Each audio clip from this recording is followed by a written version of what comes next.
If ever there was evidence to the idea that games are an art form, Animal Well would be a shining example.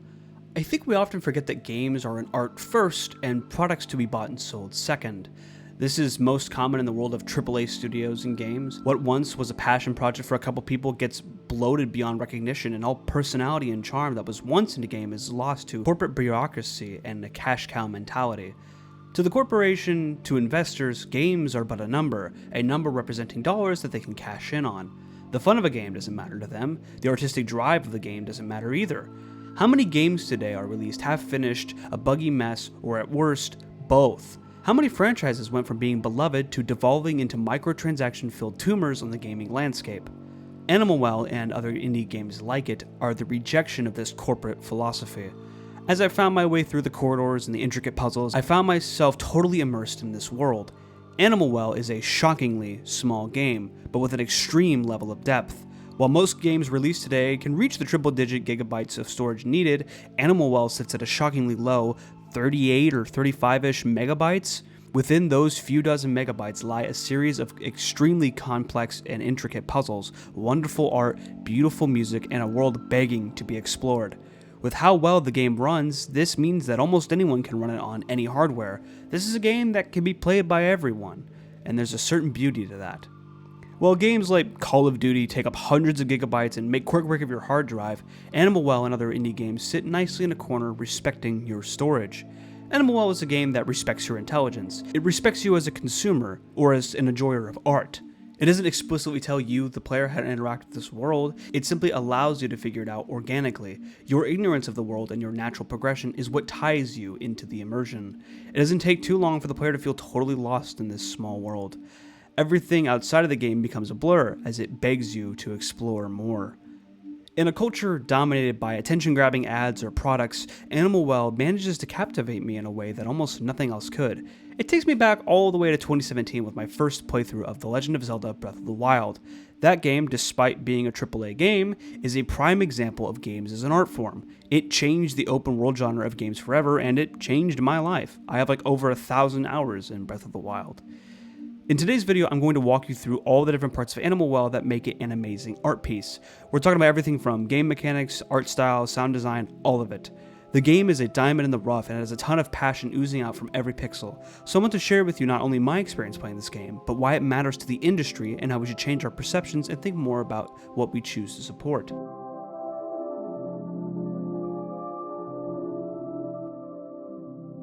Firstly, let's talk about the most obvious form of art, the actual visual art. The first thing that stands out about Animal Well is its visual design. The game has this dark atmosphere, but is littered with bits of peace and nature. This pixelated art style is no stranger to indie games, but I am surprised again and again with how unique and interesting teams are able to make their art with such a limited palette. Compare Animal Well to the likes of Celeste or even old SNES games, and you'll see that Animal Well is a totally unique game. It's got this dark tone with beautiful colors that pop out of the screen. When you first boot up the game, it defaults to having these scan lines show across the screen. It's the small little black lines that go horizontally across the screen. This really sets the mood of the game being from a bygone era, but you do have the option to turn them off. For most of the footage in this video, you'll notice that I have it turned off. I find that for recording footage, the lack of scan lines just makes things a little bit easier on the eyes, but if you enjoy them, feel free to turn them on. I did about 95% of my first playthrough with the scan lines on, and I don't regret it at all. This subtle detail helps you really immerse yourself into this world. When the game isn't bursting with color and awing you with stunning pixel art, it's downright horrifying or unpleasant. Enemies have this sort of dark and twisted vibe to them. Some move in impossible ways and raise more questions than answers about the world of Animal Well. I love this kind of thing. What are these creatures? Why are they so strange? Most enemies, however, aren't really enemies at all. They're just animals living in the well. There's this kangaroo that occasionally pops up at some random places, and it is absolutely terrifying the first few times you run into it. There are also these crows that will attack the player if, say, the player hits a wrong switch in a room. There are also dogs that simply want to take a bite out of the player like we're some kind of little toy. We'll talk more about some of these animals, but for now, just know that they are all extremely well designed, and you can immediately tell what each animal is despite the game never telling you what they are. Throughout the well, you'll find pieces of ruined architecture, evidence of some kind of civilization that existed here long ago. Either that or this place was built to honor the animals and serve as some kind of spiritual home. You can find tons of ruined stone pillars and walls, statues of the various animals, and hidden contraptions all throughout the well. Each area of the animal well comes with its own distinctive theme. The starting area has even this cave-like aesthetic, and it's really calm and relaxing. As you venture around, you'll likely find yourself in various themed areas that are all pretty pleasant to look at. Take, for example, this safe room. This room features 2 beavers hanging out in these little ponds of water. They're framed by some beaver statues in the top corners of the room and a couple more in the center background. The beavers just chill here, soaking up the water as it pleasantly cascades down. There was a nice green tint to this room. This is helped by the little fireflies that move around peacefully across the screen. There's these tiny birds and flowers dotting the floor, all while the player could just chill on this little platform with a telephone. This whole room is incredibly inviting. The game knows you're exploring, and sometimes things can get a little tense, so they want to give you this space to just chill. It invites the player to take a breather with a beaver. Sorry, that was not intentional, but now that I've written it in the script, I'm not getting rid of it. This is but one of many rooms in Animal Well that feels extremely inviting and peaceful. Another example is the game's main chamber. There are massive statues of 4 animals that you will come across during your journey. This main chamber acts as a sort of hub for the well. You'll return here quite often to place flames in each statue, or check up on how many eggs you've collected. There's these fun penguin statues to the left, and this gorgeous set of ruins to the left of that. This little building tells such an interesting story. What is it? Who made it? Why is it left to rot down here? There are tons of places like this in Animal Well, and it's really interesting. When Animal Well isn't stunning you with its gorgeous visuals, it tends to make the player feel a little bit unsettled. There are tons of areas that feature borderline scary and tense mechanic. Couple this with dark visuals, and Animal Well almost teeters on being a horror game a couple of times for me. While I'm trying to keep this video as spoiler-free as possible in terms of footage, I do have to show off this cat or dog spirit. This spirit will haunt the player through the halls as the player takes a disc from the statue's mouth. This dog or cat thing, I'm not sure which, wails and moans. Its body is a twisted, wiggly thing that can travel through walls and catch the player with ease. This all leads to a chase sequence where the player must frantically run around previously explored areas, all while trying to put a disc into a statue that can calm the spirit. I also want to take a moment to talk about the playable character. You're just this little blob that kind of exists. This is done in a lot of games, but the minimalist design really allows you to pour out your own personality into this little guy. It's not a person who has his own motivations or drives, it's a vehicle for you to explore this world in. Some subtle features I like about this blob are its eyes. The player can move them up or down by pressing up or down on the D-pad. Plenty of games do this kind of thing, but damn it, it's just so cute here. I also love how this little guy does flips when he bounces off of bubbles or spins when he's riding a disc. These tiny details just add so much character to an otherwise blank slate. Finally, I want to talk about lighting. Lighting is everything in Animal Well. So much of this game and its secrets are dependent on different lighting effects. Some hidden areas are only discoverable if you have a keen eye and pay attention to how the light travels. Most rooms are dark, but there are a handful of tools that can literally light up the world around you, which can help you get a better understanding of your surroundings or just help you see the backgrounds a little bit better. Toward the end of the game, there is this whole section of dimly lit red rooms that really sells the finale part of all of this. It's dark, foreboding, and terrifying to traverse through. I won't show visuals of it on screen to keep this mostly spoiler free, but just know that you'll immediately know you're in the final area just by the presentation alone. Speaking of presentation, what does Animal Well sound like? Well, most Metroidvania games have to do a lot to set you in the atmosphere of the world. Audio plays just as much of a role in that as visual. In fact, audio can work to enhance visuals or even set an entirely different tone. Music can widely change how we perceive certain parts of any game. And Animal Well's music is sparse, but because of that, every time there is music, it's important. Save rooms have this short loop of synths playing with only 2 chords and this descending melody. It's such a simple musical piece, but it works perfectly for these little rooms. It puts you at ease. While other moments in the game can be tense or unnerving, these rooms always serve as a safe haven for you to just relax for a moment. You're never in danger here, and the music helps let you know this. But when you are in danger, the game is sure to let you know. While playing, you are 100% certain to come across ghosts. These are basically these little black guys with faces that will rush to the player's exact position in the shortest route possible. They're often found in dark rooms, meaning while you, the player, may not be able to see much of the room, the ghosts do. And they're coming for you. As the ghosts fly across the room toward the player, they play this sound.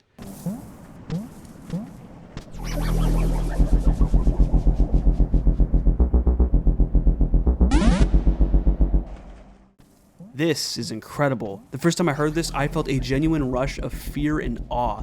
I was simultaneously scared of this little guy and entranced by the music it was making. As it turned, the pitch of its sound changed as well. Other enemies are no different. When you fight other enemies, there's this dark kind of chip synth music. It's really well done. It does a great job to bring up the tension and put a little bit of anxiety into the player. I do wish there was a little bit more music. I'm kind of a music junkie. I went to university for music composition, but I think I can appreciate the artistic value in the lack thereof. When the game isn't playing music, it's playing animal sounds. Birds chirping in the background, other animals throughout the well make their own little distinct sounds that you can just listen to if you want. Water flows and makes this beautiful sound as well. It's the kind of stuff that you can listen to on a nice afternoon and, just kind of take a nap to, if you have time for that sort of thing.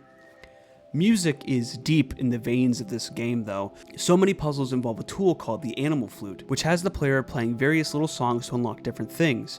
I really love that while this game doesn't put any music in the forefront of its design, it actually does a really good job of putting it everywhere in the game. You'll be playing little tunes in all sorts of different areas of the map to unlock certain little things. We'll talk a little bit more about this in just a bit, but for now, just know that music is something really special in this game. I think we talk about the graphical design of games a lot and not so much the audio design. Even tiny details like the sound of your character makes when they jump or when you use a tool are super important to a game. This stuff enhances the visual art to a level that makes the game truly a game. A purely silent game might be a rather boring one. Even Pong and the Atari had sound, just the sound of the ball bouncing off your paddle, but it was sound and that's all that matters. I would encourage you to think deeply about the audio design of this game if you choose to play it. It's one of my favorite things in the game and games as a whole. While it's easy for me to sit here and say that the visual and audio arts point toward this game being an art piece, what might be harder to sell you on is the mechanical art of it all. I'm a firm believer that the mechanics of every given thing that a human has created is part of that art too. A nice car may look good, but there's a lot of art going on under the hood. Games are no exception. Building off code and creating deep mechanics is challenging. You may spend months on a certain mechanic only to realize it doesn't really quite fit your game. Things need to be playtested again and again before it can be released, and above all, the mechanics of the game need to be engaging to the player. Notice I didn't say fun either. I don't think games need to be inherently fun. Pathologic and other Souls-like games, maybe, depending on who you are prime examples of this, but the mechanics of a game should be engaging in a player's mind in a pretty meaningful way. Animal Well gets most of its engagement from puzzles and platforming. At first I would have said just platforming, but as I uncover more and more of the game, I realize the game itself is pretty much just one giant puzzle, and there is so much here that can be explored. When I said earlier that Animal Well was a small but deep game, I wasn't kidding. Let me walk you through the game's main progression. Spoilers here for anyone who hasn't played it. I'll try to not to get too specific with what I say here, but watch this part of the video at your own risk. There's a timestamp on screen now to a time that you can skip to for when I stop talking about this kind of thing, but it's gonna be a while. Alright, everyone else still here? Okay. Animal Well opens up with 4 flames on screen and the sound of a clock ringing as each one fades. Players are tasked with finding these 4 flames and bringing them to the main chamber of the well. To do so, they'll need to explore much of what the well has to offer. Along the way, they'll solve puzzles, find some secrets, get new tools, and uncover more and more of the well. Through encounters with each of the 4 flame bearers, the player is able to get the 4 flames and bring them to the main chamber, where a platform will open beneath the main chamber, revealing the final area. As players take the flames from their respective areas, those areas get darker too. With no flame to light the area, many of the rooms are dimly lit. This is where players take on the final boss of Animal Well, the Manticore. Players must traverse their way through a labyrinth to find switches to get down to the bottom of a pit, and then they must light some fireworks and destroy the Manticore. Credits roll. That's Animal Well in its simplest form. Along the way though, players will have to interact with some secrets if they want to progress. Throughout the game, players can find a total of 64 eggs throughout the well. Each egg has a different design. Finding more and more unlocks new doors in the egg chamber where this beautiful peacock stands over all of them. After collecting 8, players get access to a teleportation hub and the animal flute. The animal flute opens up the teleport hubs, making it much easier to get from one side of the well to the other, which is certainly needed as we uncover more and more secrets. Even once you defeat the Manticore though, something doesn't feel right. You can find what is presumably the player character's house, and there are still more things to uncover. You can find the source of that clock sound next to the house. It's got some strange numbers on it, and the time on the clock actually lines up with the clock on your device. It will also go off every hour, just like a real clock, and you can hear them from anywhere in the well. From here, players can From here, players can basically do one of two things. They can either stop playing the game satisfied with what they've accomplished, or they can keep going, desperate to uncover every secret of this game. They find every tool, every egg, only to realize there are more puzzles to uncover within the well. You might recall the room with the eggs and the peacock. You'll likely notice that you don't have all the eggs. There are a total of 64 of these things in the game. Not only is finding all of these essential to unlocking the game's second true ending, but they hide another layer of puzzles within the eggs themselves. Finding all 64 eggs unlocks a 65th secret egg, which is then used to hatch a new manticore and finally leave the animal well. This is the true ending of the game, but there is still much to do. We haven't even touched on the secret bunnies. At the very start of the game, you might have noticed this little bunny up top in the left-hand corner of this screen. Now, for most of your playthrough, you're not getting to this little guy. It's just simply out of reach. You actually have to go through an entirely different and tough parkour section to get to it, and once you do, you get the achievement Secret Bunny. My friends, this is the beginning of what might be the most obtuse and deep set of puzzles in gaming history. Most of these puzzles revolve around the animal flute, a tool you'll find much earlier in the game. Using the flute, we will be solving puzzles, playing songs to find 15 more of these little rabbits for a total of 16. Technically there's 20, but at the time of recording this, no one has found the other 4. Only the first one is given to you. The rest are extremely well hidden. For example, one of these secret bunnies has you literally playing The Floor is Lava with your fucking bubble wand and the disc. I kid you not, it took me 20 or 30 minutes of trying to get this bunny before I actually got it. It takes an insane level of skill and dedication to the game's mechanics to actually be able to pull this one off. The others aren't really any easier. The game requires you to pay close attention to the backgrounds and several tiny details throughout the well. For example, you have to figure out from this room that the duck in the main chamber is actually a duck bunny by cross-referencing these faces on the wall to another set of faces that line up with the 8 notes on your animal flute to actually find and get this secret bunny. Some are a little simple, like this one which just requires you to AFK for a while until the bunny appears in a little dream bubble. Perhaps the most notable of these bunnies is the one hidden below the bunny mural. This mural sits just near the main chamber, and I passed it multiple times and told myself, this has to mean something. This is here for a reason, and as it turns out, I was right. Using a remote in this room actually blows up the floor and unlocks a little control panel you can use to draw on the mural yourself. Oh, just what a fun little Easter egg, right? You know, something cool you can toy with. Wrong. This is a puzzle too. You see, using the top tool you get from collecting 32 eggs, you could break the floor in this hidden room to find a strange set of panels on the wall below. This is one section of a drawing you have to make on the mural to unlock a secret bunny. The rest are hidden in various locations around the well. This is actually insane, and once I saw this, I told myself, no way in hell am I going to find all of these. I'm looking up a guide, and I have no regrets in doing so.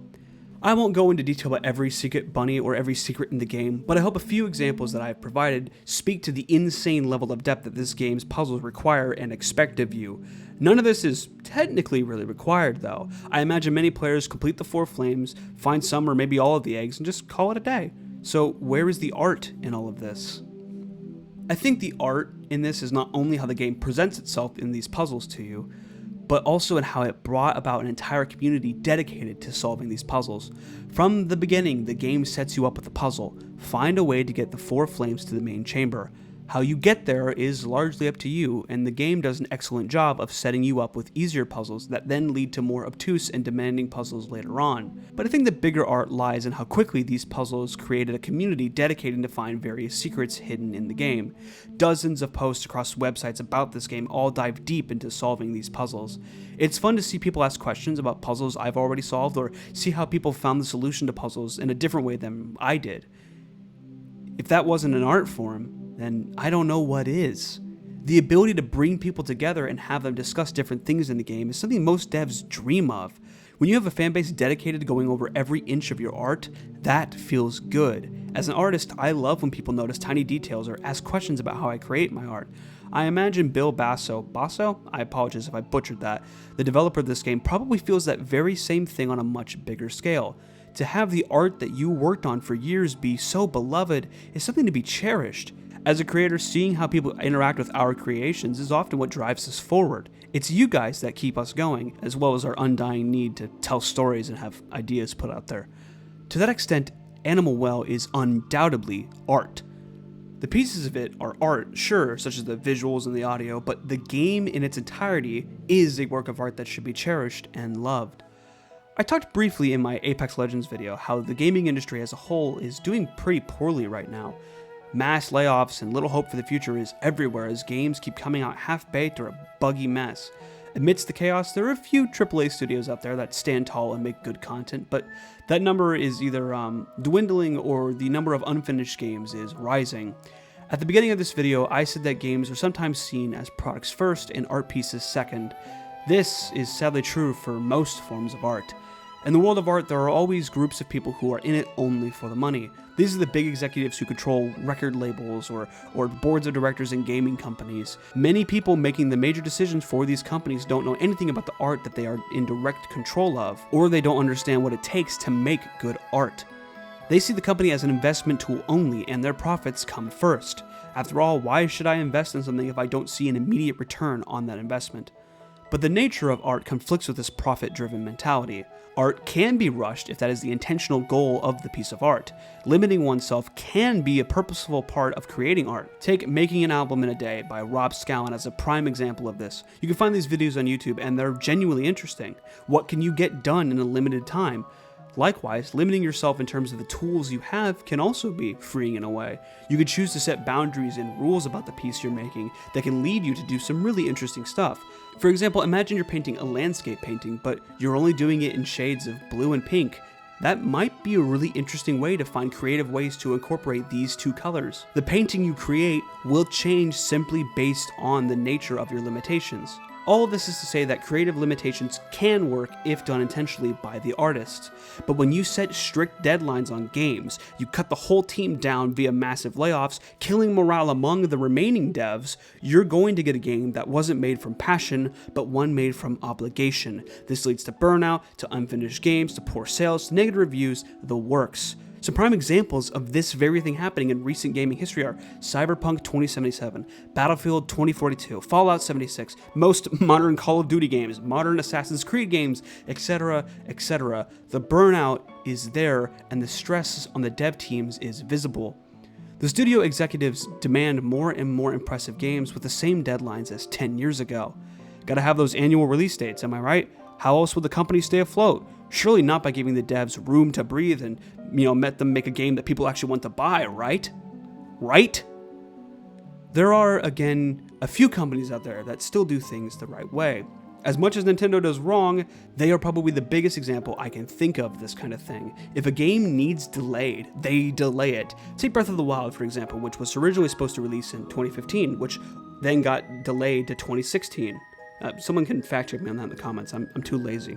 Take From Software as another example. Their games tend to take time to make, and when they release, nothing feels unfinished or like a mess. Hell, take Minecraft as another example. In the height of the 2020 pandemic, Mojang was undertaking the biggest change to Minecraft it had ever seen, an entire overhaul to the world generation and new content being added, all in the same update. They chose to delay the update by a few months to ensure they didn't overwork their team and to make sure that everything was done properly. That's pretty good stuff. I mean, I have issues with other things that Mojang and Microsoft has done, but you get the idea. Every once in a while, we see companies willing to put deadlines aside because they recognize the importance of the artists and creating a good product.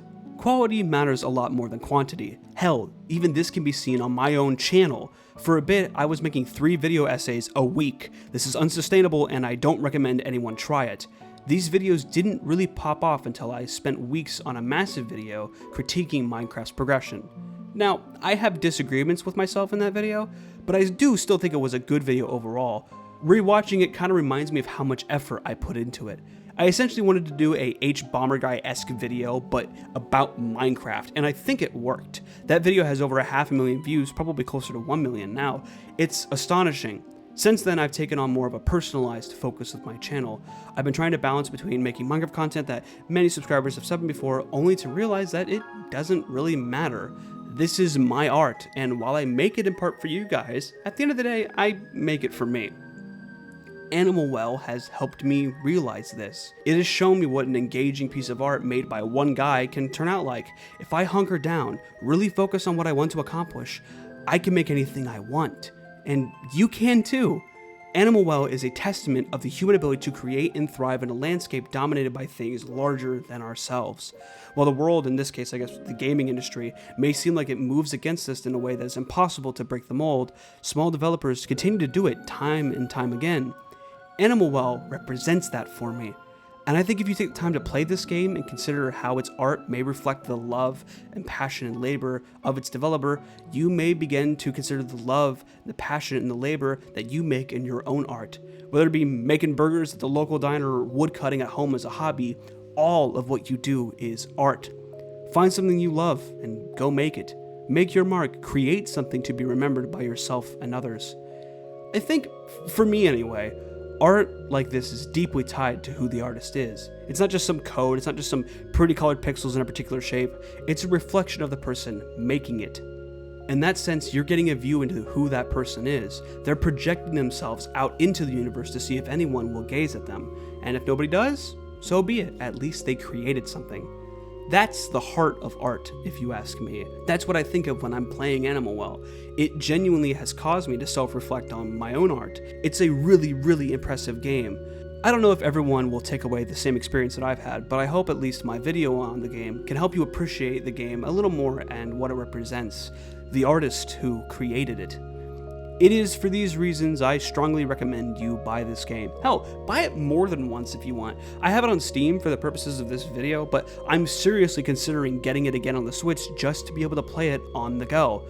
But remember, if $25 is too much for a game, remember that EA is trying to sell skins in Apex Legends for the same goddamn price or more.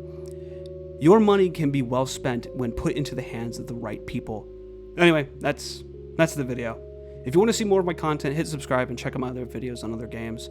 I also have a second channel where I'll be uploading stream compilations here and there and other gaming videos. If you want to see my stream VODs as well as get access to videos like this one early, I strongly recommend you become a member. It's just $3 a month and it helps me a ton as YouTube ad revenue is a lot unstable. If you want to join a cool community, you can join my Discord below and just hang out with people. I'm really excited to see you all around. Thanks for watching this video and go buy Animal Well. Bye bye.